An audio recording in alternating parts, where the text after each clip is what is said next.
আমি সময়ে সময়ে আমি আহ্বান জানাইছোঁ। আৰু ডিঙৰ ঘটনালৈ বহুতেই আমি দেখিছোঁ একাংশ মুছলমান আমাৰ সংখ্যালঘু অধ্যত ৰাইজক বিভিন্ন ধৰণৰ তাৎসল্য কৰি বিভিন্ন ধৰণৰ কথা কৈছে।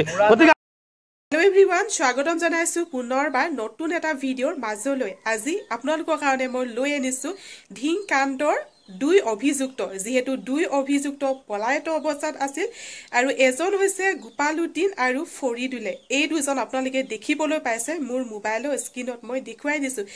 এই দুজন অভিযুক্ত পলাই আছিল। প্ৰথমে পলাই আছিল তেওঁলোকে মৰিগাঁও লাহৰীঘাটত, তাৰপিছত নাগালেণ্ডৰ ডিমাপুৰত তেওঁলোকে আত্মগোপন কৰি আছিল আৰু এতিয়া তেওঁলোকে নিজে আত্মসমৰ্পণ কৰিবলৈ আহিলে। নগাঁও আৰক্ষী থানাত আত্মসমৰ্পণ কৰিলে এই দুজন অভিযুক্ত গোলাবুদ্দিন আৰু ফৰিদুলে।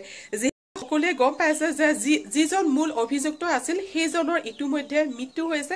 আৰু আজি মানে মই লৈ আনিছোঁ এই দুজন অভিযুক্তৰ যে পৰিয়ালৰ লোকসকলে লগতে ওচৰ চুবুৰীয়াসকলে মন্তব্য প্ৰকাশ কৰিছে যে তেওঁলোকৰ ভুল নাছিল। আৰু সংবাদ মাধ্যমৰ আগত কি কি মন্তব্য দিছিল সেই মন্তব্যখিনি মই আপোনালোকৰ মাজলৈ আগবঢ়াই দিছোঁ। চুল কাটে, আমার লুরা চুল কাটি পেলাই ঘরত ঘুমাই আছিল আর ইয়া ইমান বল খেলিয়ে থাকে, রাতি পরা শুয়ে আছে। আমার লুরা কিনো করা নাই, আমার লুরা ভাল লুরা এইটো ভয় লাগে। লুরা যে মরিছে সেইটো কারণে ভয়ের কারণে ইয়া পলাই গেল। আমি লৈ আইছো, ছাৰেৰা লৈ আইছে, এসপি ছাৰ লৈ আইছে, এসপি ছাৰে কৈ দিছে লৈ আইছে। জানের ভয়ে বলাইছে, জানের ভয়ে মানুষ আমরা দিচ্ছি, আমরা আমার পুত কোনো দোষ করছে না। ফরিদুল ইসলাম আমার পুতে কোনো দোষ করছে না। এলাকা আইনে খারাপ পাইতেছে, তা আমার পুত যদি দোষ করছে না আমি আইনে এলাকা আইনে রাখতে দিচ্ছি, আইনে আমার পুতেরে বাঁচাইব। ডিঙৰ যিটো নাৰকীয় ঘটনা সংঘটিত হৈছিল আৰু তাৰ লগতে আমি সংখ্যালঘু সংগ্ৰাম পৰিষদ আৰু বিভিন্ন জাতীয় দল সংগঠনে এই ছোৱালীজনীৰ ন্যায় বিচাৰি সকলোৱে ৰাজপথত ওলাই আহিছিল। একে বাক্যৰে সকলোৱে দীক্ষাৰ আৰু গৰিহণা জনাইছিল আৰু বিশেষকৈ আমাৰ সংখ্যালঘু মুছলমানসকল ৰাজপথত ওলাইছিল একমাত্ৰ ছোৱালীজনীৰ ন্যায় বিচাৰি।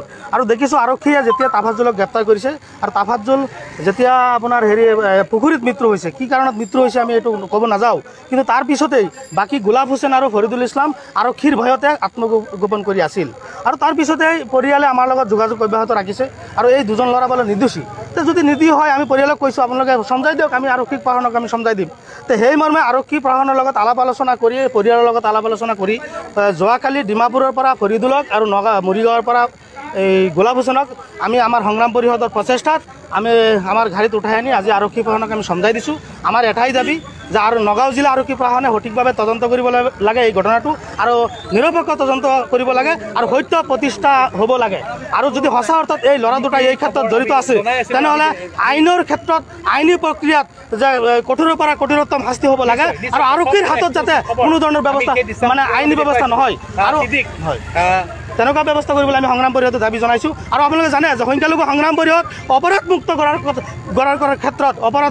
ক্ষেত্ৰত বিভিন্ন সময়ত আমি সজাগতা সভা পাতিছোঁ, ৰাইজৰ লগত মত বিনিময় কৰিছোঁ। অপৰাধ সমাজত থাকিব নালাগে আৰু অপৰাধৰ কোনো ধৰ্ম নাই, অপৰাধৰ কোনো ধৰণৰ জাত ভেদ নাই।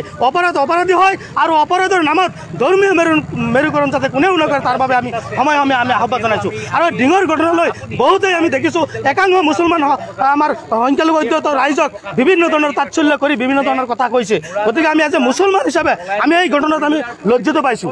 সেইকাৰণে আমি এই পদক্ষেপ লৈছোঁ যাতে আইনী ব্যৱস্থা হয়। যদি সঁচা অৰ্থত তেওঁলোক দুই হয় আৰক্ষীয়ে তদন্তৰ ভিত্তিত আৰু আদালতত যাতে এনেকুৱা শাস্তি হয় যি শাস্তিৰ জৰিয়তে কোনোদিন আৰু এনেকুৱা ঘটনা সংঘটিত নহয়। আৰু যদি সঁচা অৰ্থত এই ল'ৰা দুটা যদি দোষী নহয় আমি আৰক্ষী প্ৰশাসনক আমি আহ্বান জনাইছোঁ ল'ৰা দুটাৰ ভৱিষ্যত যাতে নষ্ট নহয়, তেওঁলোকৰ ল'ৰা ছোৱালী আছে, মাক দেউতাক আছে, পৰিয়াল আছে, তেনেকুৱা ঘটনা যাতে সংঘটিত নহয় যি ঘটনাকাৰে একাংশই বাহ ল'ব আৰু একাংশৰ পৰিয়াল বৰবাদ হ'ব আৰু কিছুমানৰ চকুৰ পৰা চকুৰ পানী হ'ব।